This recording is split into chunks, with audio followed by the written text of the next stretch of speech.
Allez, notre rubrique sport dans le 19h de la place du village, régulièrement, hein, justement, on parle de sport également, hein, et on parle de tout dans le 19h, et justement, nous avons notre consultant sport de la place du village, notre cher Marc Garcia, voilà, qui apparaît juste à côté de moi. Bonsoir Marc. Bonsoir Johan, bonsoir à tous. Voilà, Marc de retour du Japon, dis donc, alors, il est resté pratiquement une bonne 3 semaines, facile, hein.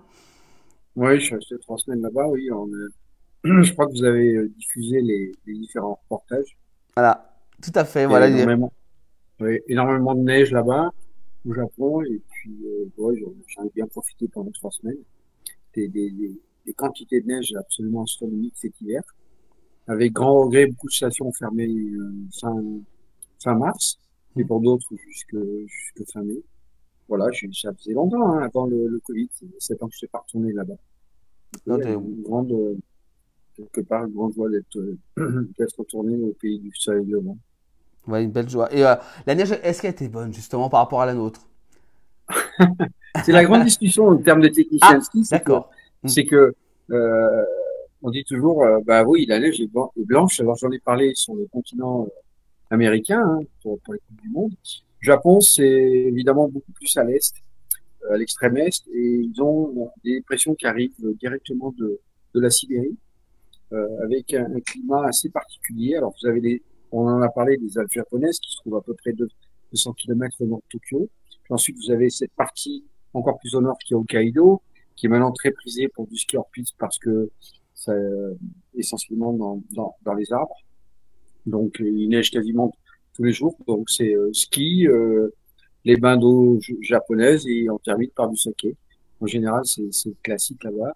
Bon, très heureux d'être retourné dans un pays qui me tient particulièrement à cœur, comme vous le savez, Johan. Oui, tout à fait. Hein, voilà, on pratique beaucoup justement le ski là-bas également. On va parler malheureusement d'une tragédie. On en a parlé justement dans notre actualité hein, ce soir dans le 19h de la place du village avec la disparition hein, d'une jeune skieuse, cette jeune skieuse Margot Simon hein, qui est décédée hier lors d'un entraînement du côté de Val d'Isère, du côté de la Savoie. Elle venait fêter ses 18 ans le 5 avril dernier. Elle s'entraînait justement par rapport à la compétition qui avait lieu ce week-end, donc Red Bull, je crois, Festival du côté de Val d'Isère. Est-ce que vous pouvez un petit peu nous dire justement sur les circonstances et puis également nous détailler également aussi également cette compétition? Ouais, alors c'est évidemment le sud de tout cœur avec sa famille, hein. Papa, maman, les grands-parents, frères et sœurs, le club de sport des saisies, nous l'ensemble du monde du ski, on est tous abattus. Ça a été un choc absolument incroyable. Moi, j'étais sur Val d'Isère hier et je dirais entre deux clients, je devais me rendre sur ce fameux Alpina Park qui avait commencé l'année dernière. Et puis en me disant, on va faire un beau sujet. J'avais observé les filles le matin et les garçons qui se préparaient, qui s'entraînaient, hein, parce que c'est quand même un schéma assez particulier d'événements qui a une forme assez récente malgré tout, assez ludique. Elle a été championne de France junior cette année. Elle a fait une très belle saison. Je pense qu'elle était aux portes des équipes de France de ski. Elle a fait championnat du monde junior aussi. Et donc, elle était invitée et c'était dans l'idée de la joie et du partage. Et malheureusement, bah, la tragédie l'emporte. Et aujourd'hui, on est tous abattus. On pense bien à sa famille. Voilà, donc toute jeune skieuse, hein, on en avait déjà parlé également hein, dans nos rubriques, un sport dans la place du village. Alors, dites-nous un petit peu justement cette compétition, hein, on peut voir à côté, voilà, l'affiche hein, de ce Val d'Isère, du côté de Val d'Isère, donc le Red Bull Alpine Park. Alors, qu'est-ce que c'est exactement comme En fait, événement? c'est un concept qui a été créé avec Lucas Perrier et ensuite Emmanuel, le champion olympique. En fait, l'idée au départ, c'était faire une publicité pour tout simplement la marque Red Bull. Et Hmm. ensuite, ils se sont dit, tiens, pourquoi on ferait pas quelque chose d'assez ludique et assez fun avec un concept quand même, hein. Le ski reste quand même un sport dangereux. Faut être clair, hein, faut être Hmm. précis là-dessus. Sur tous ces aspects, hein. On en parlera, je pense, un peu plus tard. Et là, bah, en fait, c'est des modules qui sont mis. C'est une forme de compétition par équipe avec en forme de somme parallèle avec des modules très bah, étudiés spécifiquement Et effectivement, ben voilà, ce qui s'est passé, c'est qu'hier, en faisant des entraînements, il semblerait, en tout cas là, il est toujours difficile de Mm. parler. Il y a une enquête judiciaire, comme vous devez le Oui. savoir. Mm. Donc avant de pouvoir parler, même nous, les experts, moi j'étais pas sur place, donc j'étais pas là, j'étais pas présent lors de l'accident. Donc il m'est difficile d'apporter un jugement cohérent. Et puis vous savez, les on dit, Et les on on dit, croit, ouais. on entend Voilà. certaines choses. Mieux vaut attendre, oui. Voilà, faut attendre l'enquête judiciaire. En tout cas, aujourd'hui, c'est avec beaucoup de peine que le monde du ski, encore une fois, puisque ça fait quand même un certain cumul hein, depuis l'automne dernier avec Oui. cette italienne et bien d'autres encore. Donc le monde du ski est en peine. Voilà. Alors, est-ce que, alors pour l'instant, il y a une enquête en cours, bien entendu, hein, voilà, comme vous disiez, Marc. Alors, et justement, niveau sécurité, est-ce que vous pensez justement que ces événements suivent justement la sécurisation ou est-ce qu'il y a un manque, d'après vous? Ah, je pense qu'on peut parler spécifiquement de cet événement, mais on en a parlé répétitivement pendant tout l'hiver. Le monde de la montagne est un monde assez particulier, comme le monde de la mer. Et quand on voit des débordements sur notamment sur le commun des mortels, on va carrément dire, sur les pistes de ski, la sécurité dans le domaine de ski, la sécurité en tout cas sur le hors-piste. Mm. Aujourd'hui, il n'y a absolument pas de texte de loi réprimandant, et en tout cas, essayant de trouver des solutions pour notamment le problème de ski hors-piste aussi. Donc, c'est vraiment, on va dire, une globalité. Il y a la partie, évidemment, compétition, comme là, avec des événements qui sont des événements privés, Mm. avec des partenaires et des sponsors. Et puis, il y a aussi les compétitions qui sont les compétitions au travers de différentes écoles de ski, des compétitions, on va dire, plus ou moins ludiques, les compétitions internationales, les FIS, ce qu'on appelle les fédérations internationales, les compétitions citadines, les compétitions de Coupe d'Europe, de Coupe du Monde, de Jeux Olympiques. Et aujourd'hui, je crois que l'ensemble des professionnels ont un réel souci sur la sécurité. Mm. Aujourd'hui, c'est effectivement une, une pierre en plus qui vient s'additionner encore une fois, sur ce triste décès. Et je pense que j'en ai souvent parlé, c'est que les acteurs de la montagne doivent se mettre autour d'une table en sachant qu'est-ce qu'on décide. Et là, en l'occurrence, ce sont vraiment les compétiteurs de haut niveau. Qu'est-ce qu'on décide, de quelle façon on se comporte, de quelle façon aussi nous, les entraîneurs, parce que vous savez, moi je suis entraîneur, Mm. et de temps en temps, c'est un peu l'escalade, un peu du tout et n'importe quoi, et souvent, peut-être il manque un petit peu de sagesse. Là, je fais une analyse globale, hein, Johan, on est bien d'accord? Mm, oui, oui. Je fais une analyse globale. Qu'est-ce qu'aujourd'hui on est capable de dire? Ok, ben les conditions sont peut-être pas favorables, les athlètes sont pas en forme, ça devient un petit peu dangereux, et savoir s'arrêter et prendre des décisions avec beaucoup de sagesse, c'est certainement des choses qu'il va falloir mettre en place, une formation un peu plus concrète. On fait un transport, on fait une transition avec, par exemple, les pilotes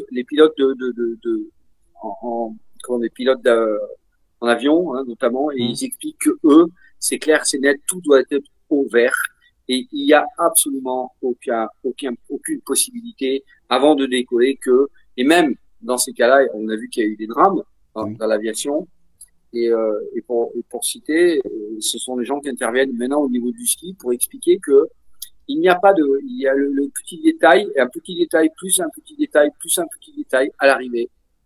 Et ben, ça fait des choses assez catastrophiques, malheureusement. Encore une fois, on est peiné. C'est toujours difficile, hein, de Oui. pointer. Encore une fois, moi, je suis pas là pour faire le procès de qui que ce soit. Mm. Simplement tirer des traits, tirer des idées. Vous savez, l'histoire, on paraît un peu vieux. Dans l'histoire du ski français, il y a Michel Boson qui s'est tué sur la compétition ici à Megève dans les années 70. Ensuite, il y a eu Michel Dujon qui s'est tué tragiquement à Tignes pour faire des essais de tests de glisse à contresens de l'intellistrie. Ce sont des choses qui sont passées un peu au travers. Ensuite, on a eu Riquet Meyer. Ensuite, on a eu Régine Cavagnou. On a Mm. eu David Poisson. L'année dernière, on a eu une Italienne. Aujourd'hui, on Mm. a elle. Ah, Ça fait beaucoup. oui, ça fait beaucoup quand même. Ça fait Ça fait beaucoup. beaucoup. Justement, on a une question en direct de Pierre Ognium, hein, qu'on connaît très bien là, dans la place du village. Justement, voilà, il présente toutes ses condoléances à la famille de Margot. Au moins 3 jeunes champions donc se sont tués cet hiver, hein, souligne-t-il. Et il dit justement dans son commentaire, j'en ai marre que les jeunes soient envoyés au casse-pipe depuis des décennies et que rien ne change. Justement, le procureur de la République devrait-il pas mettre un terme à ce carnage si justement les organisateurs et promoteurs ne sont pas capables de nous ramener nos enfants dans l'état où nous les avons confiés? Une question assez brute, on va dire. Ouais, il a raison, Pierre. C'est un débat très très vaste, hein. On va être clair. Il y a absolument pas dans ce type d'organisation. Soyons aussi francs et clairs. Les organisateurs sont pas là non plus pour tuer des enfants, pour tuer des adultes, pour tuer des personnes. Après, je pense qu'il faut faire preuve d'une certaine sagesse au travers de tous les événements qu'on a dans le domaine du ski. Et effectivement, d'avoir un peu, c'est souvent l'escalade, vous savez, on les qualifie dans un comité, on les qualifie dans une région, c'est l'escalade de la sélection, on fait beaucoup de compétitions, on y va. Globalement, on envoie les enfants, même en plus bas âge, au casse-pipe, parce que il y a un cursus de sélection qui devient un petit peu trop intensif, je crois. Moi, j'en ai moi-même subi des conséquences. Et encore une fois, j'ai l'impression que l'histoire, en tout cas, ce qui a été tragique déjà à l'époque, il y a eu des oublis, il y a des choses qui ne sont pas transposées. Alors, quand on parle de ça, souvent, on a l'impression d'être des vieux, oui, du has-been, l'histoire ceci, cela. Ouais. Je pense qu'il faut en tirer des conséquences. Et encore une fois, c'est une question de formation, c'est une question d'intelligence. Souvent, les entraîneurs, je dirais à tort ou à raison, mais plus souvent à tort. Ouais, on est là pour une qualification, pour un truc comme ça. Les conditions de neige, les conditions de piste, les conditions de site deviennent dangereuses. Et quelque part, on envoie quand même les enfants. Et je pense que c'est surtout ça qu'il faut prendre en considération, tout comme je l'ai dit, pour le grand public, pour le skieur piste, pour beaucoup de choses. Et là, je crois que, en tout cas, nous, et je me mets dans le bateau je suis très très agressif, hein, même si c'est des amis. Il faut se mettre dans le bateau, il faut expliquer, il faut se mettre autour d'une table, savoir dans quelle mesure nous, les professionnels, on prend l'exemple de cette petite Italienne l'année dernière, Lorenzi, Matilda. Aujourd'hui, je crois savoir que le procureur là-bas en Italie, c'est arrivé au bout de la ligne, tout simplement. Alors effectivement, sur la piste, il n'y avait pas de filet de protection. La station n'avait non plus pas tout fait en termes de sécurité. Il y avait des lignes d'entraînement. Mais au bout du compte, on est arrivé au point zéro, enfin carrément au bout, en disant, attendez, il y a des responsables, il y a des entraîneurs comme moi, et les entraîneurs doivent être capables de dire, stop, on arrête. Aujourd'hui, il y a une dangerosité. C'est trop compliqué. On n'est pas là pour non plus envoyer des enfants au casse-pipe. On est là pour assumer le fait que les conditions deviennent difficiles, les décisions, les conditions deviennent compliquées. Et à un moment donné, ça s'appelle la sagesse. Et ça, je pense qu'il faut certainement faire une table ronde qui n'est pas que française, hein, je vous rassure. Oui. Qui est partout dans plusieurs pays qui justement font le ski, comme l'Italie, la Suisse ou même l'Autriche. Exactement. Voilà donc pour ce sujet, justement, qu'on voyait justement un peu plus éclairé par rapport à cette tragique disparition, hein. Donc je vous rappelle, hein, ça fait le tour des médias, hein, également aussi, hein, on a eu beaucoup de commentaires sur les plateformes, on a pu voir plein de réactions par rapport à cette disparition. Voilà, Marc, pour un petit dernier mot. Non, moi j'ai évidemment une pensée profonde depuis hier. Moi j'ai pris un coup de massue. J'étais là-haut. D'abord, au départ, l'information était fausse. C'était pas tout à fait. C'était pas très clair, ouais. C'est une autre personne. Et moi, j'ai une pensée particulière pour la famille, évidemment, pour les proches, pour les entraîneurs du club. Le club, vous savez, elle était du club décisif. Tous les gens qui l'ont encadré, le comité de Savoie. Et je pense qu'avant d'attaquer des grands débats, et je pense que ça doit être un deuxième état des lieux et se pencher certainement. Aujourd'hui, on est là pour essayer d'aller, ça reste relatif, d'amener notre soutien à la famille et je pense beaucoup à eux. Voilà pour cette disparition. On a également un dernier commentaire depuis YouTube. Justement, accident de Margot, organisateur, coach, service épices, Fédération française de ski. Tous ont une part de responsabilité. Il faudrait que chacun s'explique pour éviter que cela se reproduise. C'est vrai que c'est une phrase qu'on dit souvent, ça. Oui, oui, c'est une phrase qu'on dit souvent. On a ces derniers mois, on a beaucoup tapé sur la Fédération internationale de ski avec tout ce que ça comporte. Hein. On a vu l'accident de Cyprien Sarrazin et Mm. encore une fois, il y a pas eu que lui. Et donc, c'est un problème, c'est un problème réel aujourd'hui dans l'évolution du ski. Et qu'est-ce qu'on fait avec les partenaires, les sponsors? Je crois il faut en tirer enfin, en tout cas, un bilan et que chacun assume sérieusement les faits et se positionne d'une manière concrète, avec sans a priori.